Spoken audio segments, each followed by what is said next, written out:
में ज्वाइन किया है रमीज़ खान ने, इंग्लिश प्रेस से जुड़े हैं और इंटरनेशनल न्यूज़ के ऊपर या इंटरनेशनल डेवलपमेंट के ऊपर काफ़ी नज़र रखते हैं।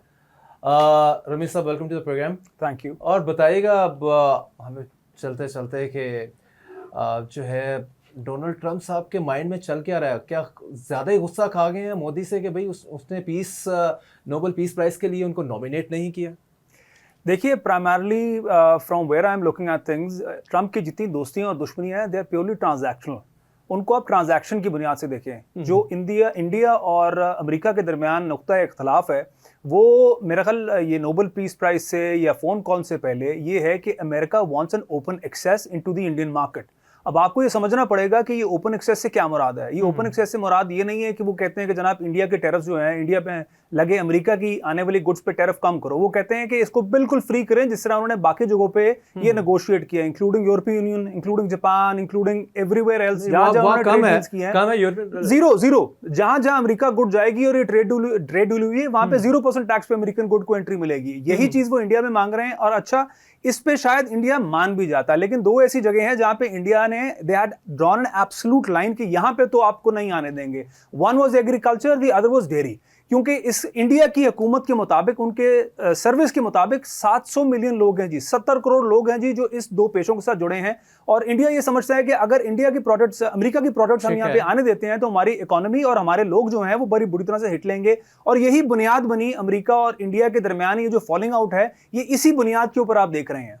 लेकिन रमेश साहब, पेरेंटली लग रहा है कि ट्रंप जो है वो more concern to get himself nominated for the peace prize, वो इसलिए कि अभी आर्मेनिया और अज़रबैजान के हवाले से पीस एग्रीमेंट करवाया है और दोनों कंट्रीज़ ने भी कहा है कि जी हाँ जी बल्ले बल्ले जी ट्रंप साहब की, और इनको पीस प्राइज मिलना चाहिए। आगे नॉर्वे को लिखते हैं कि नहीं लिखते वो अलग बात है, लेकिन नज़र यही आ रहा है कि Donald Trump PM Modi of India इसको पनिश कर रहे हैं मेनली कि जो वो कह रहे हैं रिगार्डिंग एक तो मीटिंग नहीं की विद फील्ड मार्शल, सेकंड उनको 29 मरतबा ही सेड कि मैंने जंग बंद करवाई है। मोदी कहता है कि नहीं तुम झूठ बोल रहे हो। डायरेक्टली तो एक मरतबा भी नहीं उसने कहा मोदी ने, लेकिन इनडायरेक्टली वो भी कई मरतबा कह चुका है। इवन फ्लोर द हाउस में भी उसने यही कहा है कि मोदी जो है, ट्रंप जो है, इनडायरेक्टली वो झूठ बोल रहा है। तो इस चीज़ का बड़ा गुस्सा खाया है और मेरा ख्याल है कि इंडियन गवर्नमेंट इसमें शेल्टर ले रही है कि जी हमने डेयरी में हमने जो अपने फार्मर्स हैं, हमने इसके इंटरेस्ट को प्रोटेक्ट कर रहे हैं। लगता नहीं है अपेरेंटली।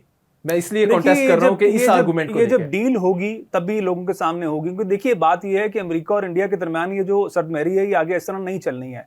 आप उसकी बुनियाद यहां से ले लें कि सबसे ज्यादा जो दुनिया में एक रेड लाइन समझी जाती थी अमेरिका की, वो चाइना थी। लेकिन America has gone to China. अब उसके पीछे भी आपको वजह समझनी पड़ेगी। अच्छा, दूसरा, चाइना को भी एक मिनट के लिए साइड पर रखते हैं, उस पर भी मैं आपको लेकर आऊंगा। रशिया के साथ अमेरिका ने क्या किया? कोई डायरेक्ट हमला किया, अपनी सबमरीन्स को वहां पे लेकर गए, तो क्या किया वहां पे? सिर्फ ये पोस्चरिंग हो रही है दोनों ममालिक के साथ डील्स करने के लिए, क्योंकि America is fully Cognizant of the fact कि वो इतना बड़ा फन्ने खा नहीं है कि इन दो पावर्स को टेक ऑन करे। India is a softer target. India के साथ ना तो अमेरिका की इतनी ही ट्रेड है कि अगर आज ये ट्रेड खत्म हो जाए तो इंडिया अमेरिका को ज्यादा फर्क पड़ता है, ना इंडिया इतना पावरफुल हुआ है। और दूसरा, आपको इस चीज को ये काउंट करना पड़ेगा।